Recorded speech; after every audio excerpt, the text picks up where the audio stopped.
கிளைக்கழகத்தினுடைய நிர்வாகிகளே, கிளைக்கழகத்தினுடைய செயலாளர்களே,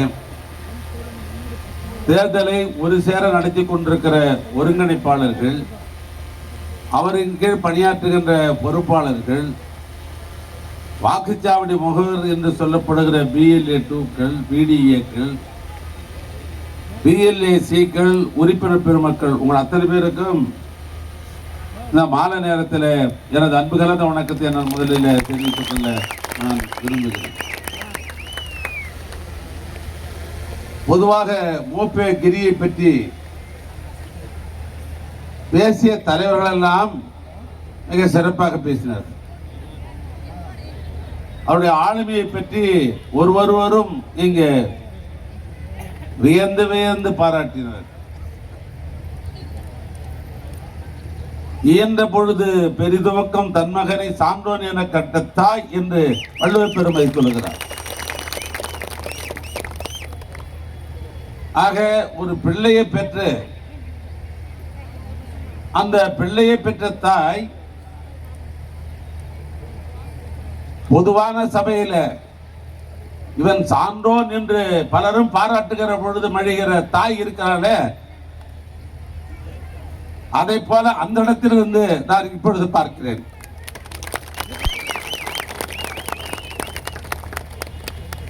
ஆக ஒரு இளைஞரணி அமைப்பாளராக கழகத்திலே தன்னை ஈடுபடுத்திக் கொண்ட தம்பி கிரி அவர்கள் இந்த வளர்ச்சிக்கு கழகத்தில் இருக்கிற பல்வேறு நண்பர்கள், பொறுப்பாளர்கள் அவருக்கு உறுதுணையாக இருந்திருக்கிறார்கள். நான் மட்டும் அல்ல. எனவே அந்த பொறுப்பாளர்களுக்கு என்னுடைய பாராட்டுகளும் நன்றி இந்த நேரத்தில் நான் தெரிவித்துக் கொள்ள விரும்புகிறேன். பொதுவாக இன்றைக்கு இருக்கிற செங்கல் தொகுதியை என்னை நீங்க பிரித்து பார்க்க முடியாது. ஏனென்றால் செங்கல் தொகுதியில் 37 ஊராட்சிகளை கொண்டிருப்பது ஒரு பகுதி. நான் ஏறத்தாழ அந்த பகுதியில் 3 முறை சட்டமன்ற உறுப்பினராக இருந்து நான் பணியாற்றியிருக்கிறேன். அப்படி ஆட்சிய காலத்தில் தான் 100 ஆண்டு காலம் சாதிக்க முடியாத ஒன்று என்னவென்று சொன்னால் தண்டராமட்ட தாரத்துக்காகிறது தான் பெரிய சாதனை இருக்கிறது. அதன் மூலமாக அந்த பகுதி மக்கள் இன்றைக்கு வருவாய்த்துறையின் மூலமாக பல்வேறு நன்மைகளை இன்றைக்கு அடைய முடிகிறது. நான் வருகிற பொழுது இந்த பால் பவுடர் தொழிற்சாலை அதை பார்க்கிற பொழுது எனக்கு என்ன நினைவு வந்தது என்று சொன்னால், நான் அண்ணன் கலைஞரிடத்திலே கேட்டு இந்த பகுதியில் பால் உற்பத்தி அதிகமாக இருக்கிறது, அந்த பால் உற்பத்தி அதிகமாக இருக்கிற காரணத்தினால் இங்கே ஒரு பால் பவுடர் தொழிற்சாலை கொண்டு வர வேண்டும் என்று ஒரு கோரிக்கை வைத்தேன். அப்பொழுது அவர் இசைந்தார்கள். சரி, கட்டிக்க அப்படின்னார். நிலத்தை கையகப்படுத்த வேண்டும் என்று நான் முடிவு செய்ய பொழுது அரசனுடைய நிலம் பின்பகுதியில் இருக்கிறது, தனியார் நிலம் முன்பகுதியில் இருக்கிறது. அந்த நிலத்தினுடைய உரிமையாளர் பேரை கூட பிச்சைக்கார உடையார்னு பேரு, பேரே பிச்சைக்கார உடையார்னு பேரு. ஆனால் அந்த இடத்தை கொடுப்பதற்கு சம்மதிக்கல. அரசு நிர்ணயம் பண்ணிருக்கிற அந்த பணம் எனக்கு போறாது, மார்க்கெட்டு வேலையாவது கொடுங்க அப்படின்னா அதுவும் முடியாது. அங்க ஒரு சிக்கல். அரசாங்கம் பணம் ஒதுக்கியும் தொழிற்சாலையை தோக்கலாம் என்று கலைஞர் சொல்லியும் அரசாங்கம் மார்க்கெட்டு வேலைக்கு நான் கொடுக்கிறோம் என்று பணத்தை கொடுக்கிறேன் என்று முடிவு செய்த போது கூட இந்த நிலத்தை கையகப்படுத்த முடியாமல் நாங்கள் சிக்கல் இருந்த பொழுது இந்த சிக்கலை தீர்த்து என்னுடைய அறக்கட்டளையிலே இருந்து ஒரு குறிப்பிட்ட பணத்தை பற்றி பெற்று சிக்கலை தீர்த்தது யாருன்னா மோப்பே கிரி தான். அந்த சிக்கலை தீர்த்து அந்த இடத்தை வாங்கி கொடுத்தார். இல்லைன்னா பால் பவுடர் தொழிற்சாலை வந்திருக்காது. ஆக இந்த பால் பவுடர் தொழிற்சாலை இங்கே இருக்கிறது சொன்னால் அதற்கு அடையாளம் மோப்பே கிரி என்று சொன்னால் அது மிகையாகாது. பொதுவாக இந்த மாவட்டத்தில் எல்லா சட்டமன்ற உறுப்பினர் இருக்கிறாங்க, உங்களுக்கு எல்லாம் தெரியும். அவரவர்கள் கோரிக்கை வைப்பார்கள். இன்னைக்கு காலையில் கூட கலசப்பாக்கம் தொகுதியில் நான் பேசிக் கொண்டிருந்தேன். அந்த எம்எல்ஏக்கு பேரை சொல்லிட்டு வந்தேன், இவர் கோரிக்கை எம்எல்ஏன்னு பேரு, எதாவது வந்தாருன்னா மனு எடுக்காம வரவே மாட்டார் கலசப்பாக்கம் எம்எல்ஏ அப்படின்னு. ஆனா உங்க எம்எல்ஏ கோரிக்கை வைக்க மாட்டார். அவர் கஞ்சாடையிலே என்னிடத்துல காட்டிட்டு சாதிச்சு போறவர், கோரிக்கை வைக்கிற பழக்கமே இல்லை. அதனுடைய விளைவுதான் இன்றைக்கு பெரிய கோலப்படையில 7.8 மதிப்பீட்டில் பெரியார் கண்ட கலைஞருடைய சமத்துவபுரம் இன்றைக்கு அமைந்திருக்கிறது சொன்னால் அதற்கு வித்திட்டது மூப்பே கிரி என்று சொன்னால் அது மிகையாக. இன்றைக்கு திருவண்ணாமலைக்கும் தாலிப்பாடு வழியாக அரூருக்கு 4 வழிச்சாலை. அதைத்தான் அவர் குறிப்பிடுகிற சொன்னார். ஏன்னா தானிப்பாடியை பொறுத்தளவுக்கு தனுசு வந்துக்கிறார் தெரியும். ஒரு முறை நான் அந்த சாலைகளை விரிவுபடுத்த வேண்டும் என்று சொன்ன பொழுது மறைந்த என்னுடைய நண்பர் பொன்முடி அவர்கள், இங்க சாலை விரிவுபடுத்தினா கோடிக்கணக்கான கட்டிடங்கள் இங்கே இடிக்கப்படும், அதன் மூலமாக ஆட்சிக்கு ஒரு அதிருப்தி ஏற்படுவதற்கு வாய்ப்பு இருக்கிறது. ஏன்னா தானிப்பாடில் பெரும்பான்மையான வர்த்தகர்கள் கடைகள் வைத்திருக்கிற பகுதி தானிப்பாடில் ரோடு சைடு தான். ஆனால் இன்றைக்கு வந்திருக்கிற நம்முடைய மூப்பே கிரி அவர்கள் 4 வழிச்சாலையும் அமைத்துக் கொள்ள வேண்டும், அதே நேரத்தில் தன் தொகுதியில் இருக்கிற தானிப்பாடியிலும் தன்றாம்பட்டிலும் புறவழிச்சாலையும் அமைத்துக் கொள்ள வேண்டும் என்ற ஒரு சீரிய நோக்கத்தோடு இன்றைக்கு அந்த பணிகள் நெடுஞ்சாலைத்துறையின் சார்பாக இன்றைக்கு நடைபெற்றுக் கொண்டிருக்கிறது. அதெல்லாம் விட ஒரு பெருமை, கோலாப்பாடியில் இன்றைக்கு சிட்கோ என்கிற ஒரு அற்புதமான சிறு தொழில் கூட்டங்கள் அமைவது. ஒரு டிப்ளமா படிச்சவன், ஒரு இன்ஜினியரிங் படிச்சவன் நேரடியா இன்னிடத்துக்கு வேலைக்கு போகாம தானே முதலாளி ஆகிக்கிறது. இதுதான் சிட்கோனுடைய தத்துவமே. இதுதான் படித்தவர்கள் நேரடியாக தன் சக நண்பர்களுக்கு வேலை கொடுத்து தானே முதலாளி ஆகிருக்கு. அதுதான் சிட்கோ. அப்படிப்பட்ட இந்த சிட்கோ அந்த இடமே உங்களுக்கு தெரியும் எவ்வளவு மோசமா அந்த இடம் இருந்ததுன்னு. சிட்கோ கொண்டாடணும் போது நான் கேள்வி கேட்டேன், இடம் எங்கப்பான்னு. இந்த இடத்த ஒரு நாள் என்று காட்டினார். இது எப்படா இதுல பண்ண முடியும்னு. பண்ணலாம், பண்ணாப்பா அப்படின்னா. இன்னைக்கு அந்த சிட்கோ இன்றைக்கு வந்திருக்கிறது சொன்னால் அதற்கு வித்திட்டதும் நம்முடைய மூப்பே கிரிதான் என்று சொன்னால் அது மிகையாகாது. அதோடு விடல, மொத்தமே 20 ஐடி தான் தமிழ்நாட்டில் ஆரம்பிப்பது என்று முடிவு செய்யப்பட்டது. முதலமைச்சர் அருகே இது பேசப்படுகிறது. இந்த ஐடி 20 ஐடி வந்து ஆரம்பிக்கணும், எங்க ஆரம்பிக்கணும். அப்பொழுது என்னை அழைத்து பேசினார்கள். 38 வருவாய் மாவட்டத்தில் திருவண்ணாமலைக்கு ஒரு ஐடி கொடுக்கிறது அப்படின்னு முடிவு செய்திருக்கிறேன் முதலமைச்சர் சொன்னார். எந்த தொகுதியில் ஆரம்பிக்கணும்னு கேட்டார் முதலமைச்சர். இல்லைங்க நான் சொல்றேன், நாளைக்கு சொல்றேன்னு வந்துட்டேன். அந்த சம்பந்தப்பட்ட மந்திரி, அவர் பேரு தொழிலாளர் துறை மந்திரி சிவி கணேசன் பேர். அவர் திட்டக்குடியில, கடலூர் மாவட்டத்தை சேர்ந்த திட்டக்குடியில அவர் சட்டமன்ற உறுப்பினர், அமைச்சரானவர். இடத்துல மிக நெருக்கமா இருப்பார். அவர் அன்னைக்கு ராத்திரியே வந்துட்டார் வீட்டுக்கு. சீஃப் செக்ரட்டரி உடனே பட்டியல் கேட்கிறாரு என்கிட்ட, நீங்க வந்து சீஃப் மினிஸ்டருடைய சேம்பர்ல வந்து நாளைக்கு சொல்றேன்னு சொல்லிட்டு போட்டீங்களாம், அதனால எந்த இடத்த கொடுங்க. எப்பயும் வந்து ஒண்ணு வருகிற பொழுது எனக்கு ஒரு மனதுக்குள்ளே ஒரு அச்சே உண்டு. யாராவது ஒருத்தனை கொடுத்துட்டா மீதி எம்எல்ஏ என்ன ஏற்ற போறானோ இன்னும் தெரியலையே அப்படின்னு ஒரு அச்சம் உண்டு எனக்கு எப்பொழுதும். ஏன்னா எல்லாரையுமே நான் ஓரளவுக்கு சமமாக தான் பார்க்கிறேன். இந்த தொகுதி இல்லை, இன்னும் சொல்ல போனால் திருவண்ணாமலை மாவட்டத்திற்கு 8 தொகுதியும் சமமாகத்தான் பார்ப்பது. அதனால தான் வளர்ச்சி இருக்கும் மாவட்டத்தில். அந்த நிலையில எப்படி இவருக்கு தெரிஞ்சுன்னு தெரியல இந்த கணேசன் வர்றது. இவர் அப்படியே நைஸா உள்ள நுழைந்தாரு. இரவு நேரம் கிட்டத்தட்ட 8 மணிக்கு. என்னப்பா வந்துக்கிறேன்னு கேட்டேன். ஒன்றும் இல்லைப்பான்னு. அப்படியே குறுக்க நடந்துனே இருக்கிறார். கண்ணு முன்னாலே நடந்து தான் என்ன பண்றது நான் சொல்லுங்க பாப்போம். மந்திரி வந்திருக்கிறார், இது ஐடி எந்த ஊர்னு கேட்டு போக வந்திருக்கிறார் கணேசன். இவரு குறுக்கு நடக்கை ஆபீஸ்ல இப்படி போறாரு அப்படி வர என்ன பண்ணா ஒண்ணு இல்லப்பா அப்படியே யோசனை பண்ணிட்டு இல்லப்பா இது மூப்பே கிரிக்க கொடுத்துருப்பா கடைசியில் இது லிஸ்ட்ல போட்டு மூப்பே கிரிக்க கொடுத்து நான் சொல்லி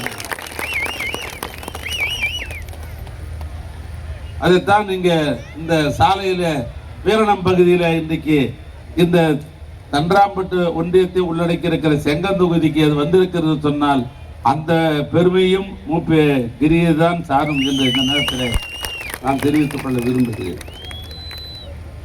சரி, இதோடு விட்டாரா?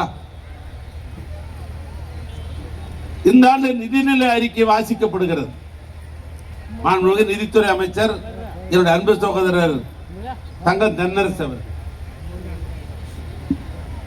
அவர் நிதிநிலை அறிக்கை வாசிக்கிற பொழுது தமிழ்நாட்டில் இங்கெல்லாம் அரசு கலை கல்லூரி கொண்டு வரப்படும் என்று வாசி முடிச்சிட்டார்.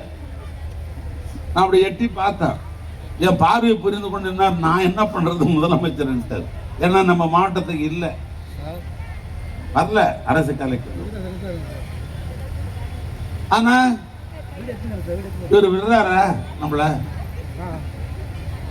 நான் தான் சொல்றேன், இவர் மறுமட்டில் கொடுக்க மாட்டார், அப்படியே கண்ணாலே நம்மளை பார்த்து மிரட்டி கிரட்டி அப்படி உருட்டுற வேலையிலே இருப்பார்.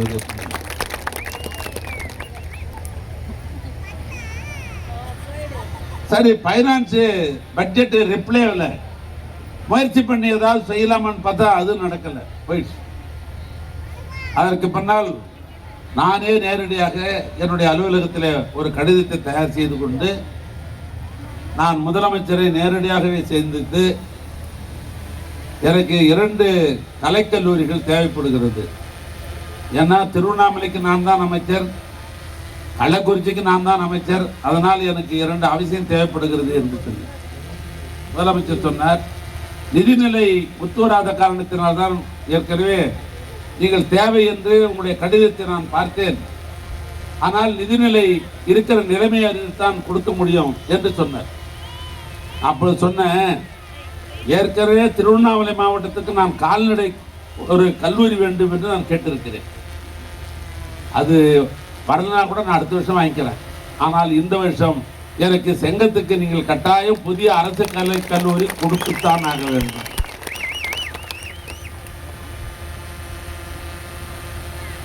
ஆக அதனுடைய விளைவு இன்றைக்கு இந்த செங்கத்திற்கு கலைக்கல்லூரி வருவதற்கு பெரிதும் உந்து சக்தியாக இருந்தவர் நம்முடைய தம்பி மூப்பே கிரி என்று சொன்னால் அது மிகையாக. அதனால தன்னுடைய தொகுதிக்கு ஒரு சட்டமன்ற உறுப்பினர் பணியாற்றுவதை விட, ஏன்னா பல பேர் அமைச்சராக இருப்பாங்க, இவ்வளவு கொண்டு போயிருப்பாங்களான்னு எனக்கு தெரியல. ஆனால் ஒரு சட்டமன்ற உறுப்பினராக இருந்து சாதித்ததுல நம்முடைய மாவட்டத்தில் யாருக்கு முத மார்க் பண்ணணும்னா மூப்பே கிரிக்கு தான் போகணும், முத மார்க். அப்படிப்பட்ட இந்த பணிகளை எல்லாம் செய்துவிட்டு இவருக்கு வாக்களிக்க வேண்டும் என்று கேட்டுக்கொள்வதற்காகத்தான் முதலமைச்சரின் சார்பாக நான் இங்கே வந்திருக்கிறேன். எனவே ஆட்சி அதிகாரம் என்பது மக்களுக்கு செய்வதற்காகத்தான் ஆட்சி அதிகாரத்துக்கு வருகிறோம், தனிமனிதன் வளர்ச்சிக்காக அல்ல. ஆக அந்த பணியை திராவிட மாடல் ஆட்சியில் தமிழ்நாட்டு முதலமைச்சர் சிறப்பாக செய்திருக்கிறார். நேற்று தினம் கூட நான் சொன்னேன், இந்த ஆட்சியை பற்றி சொல்லுங்க. நான் சொன்னேன், நாடு வளர்ச்சி பொருளாதார வளர்ச்சி என்பது ஒன்று, மாவட்ட பொருளாதார வளர்ச்சி என்பது ஒன்று, பகுதி பொருளாதார வளர்ச்சி என்பது ஒன்று. ஆனால் குடும்ப பொருளாதார வளர்ச்சி ஒன்று இருக்கிறது. அந்த குடும்ப பொருளாதார வளர்ச்சி உதித்துக் கொண்டிருப்பவர்தான் திராவிட மாடல் ஆட்சி தமிழ்நாட்டு முதலமைச்சர். அவர் சொல்றார், எனக்கு வேறொன்றும் அல்ல, எல்லாருக்கும் எல்லாம் கிடைக்கணும், அதுதான் என்னுடைய இலக்கு, வேற எனக்கு எந்த இலக்கும் கிடையாது. எல்லாருக்கும் எல்லாம் கிடைக்கணும், அதுதான் என்னுடைய இலக்கு, அதுதான் முதலமைச்சருடைய இலக்கு. அதை மையமாக வைத்துத்தான் இங்கே பல்வேறு திட்டங்கள் இன்றைக்கு வந்திருக்கிறது. ஏன்னா அதெல்லாம் உங்களுக்கு தெரிஞ்ச திட்டம் தான். ஆனாலும் ஒருங்கிணைப்பாளர்கள் வீதி வீதியாக வீடு வீடாக சென்று ஆட்சியில இருந்த திட்டங்களை எல்லாம் நீங்கள் எடுத்து சொல்லணும். ஏன்னா மனிதனுக்கு மறதி அதிகம். மறதி என்றால் நேற்று என்ன செஞ்சான் இன்னைக்கு ஞாபகம் வராது. அதனால் வந்திருக்கிற ஒருங்கிணைப்பாளர்கள், அன்பு சகோதரிகள், இளைஞரணி தம்பிமார்கள், இந்த தேர்தலில் நாம் ஆற்ற வேண்டிய பணி, செய்த திட்டங்களை ஒரு இல்லந்தோறும் சென்று நினைவுபடுத்துங்கள். நான் வேறொன்று சொல்லவில்லை. அது புதுமைப்பட்டு திட்டமாக இருக்கலாம், விடியல் பயண திட்டமாக இருக்கலாம், தமிழ் புதன் திட்டமாக இருக்கலாம், காலை உணவு திட்டமாக இருக்கலாம். ஏன் அண்ணன் தம்பி மறந்தாலும் மறக்காமல் தமிழ்நாட்டு முதலமைச்சர் என்ற அன்பு சகோதரர்களுக்கு மாதா மாதம் 1000 என்ற உரிமை தந்தாரே, அவர் இப்ப சொல்றாரு, இப்ப நான் 2வது முறை ஆட்சி வந்தா முதல்ல போடுற கையெழுத்து 2000 ஒரு சகோதரர்களுக்கும் மாதா மாதம் போய் சேர வேண்டும் என்பதுதான் அவருடைய கையெழுத்தாக இருக்கும். ஆனால் அப்படிப்பட்ட இந்த திட்டங்களை எல்லாம் நீங்கள் எடுத்து சொல்ல வேண்டும். எனக்கு முதலமைச்சர் என்ன சொல்லுகிறார்? தேர்தல் என்பதே இங்க எதுவும் எடப்பாடிக்கு நமக்கெல்லாம் கிடையாது. தேர்தல் எந்த கட்சிக்கும் தேர்தல் அல்ல. இப்பொழுது நடைபெறுகிற தேர்தல் இருந்து டெல்லிக்கும் தமிழ்நாட்டுக்கும் நடைபெறுகிற இந்த தேர்தல் யுத்தத்திலே தமிழ்நாடு வெற்றி பெற வேண்டும். தமிழ்நாடு வெற்றி பெற என்று சொன்னால் தமிழர்கள் வெற்றி பெற்றிருக்கிறார்கள்.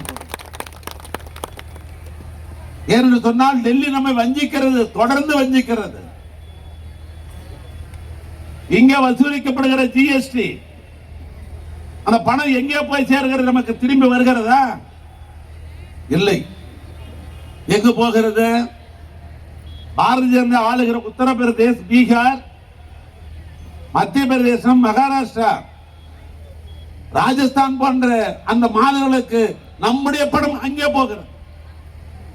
இங்க வசூலிக்கிறார்கள். வசூலிக்கிற பணத்திலே பிச்சைக்காரரை போடுவதை போல ஏன் எஞ்சி பணம் அத்தனையும் பாரதிய ஜனதா ஆளுகிற மாநிலத்திற்கு அங்கே போகிறது. நம்மளை வஞ்சிக்கிறார்கள். அண்ணா காலத்திலும் சரி, ஆனால் கலைஞர் காலத்திலும் தமிழ்நாட்டுக்கு இருமொழி போதும் என்று முடிவெடுத்து இருமொழி கொள்கை என்று சொன்னார்கள். ஒன்று, நாம் அன்றாடம் நமக்கு தாய் கற்றுக் கொடுத்த அம்மா அப்பா என்கிற தாய்மொழி தமிழ்.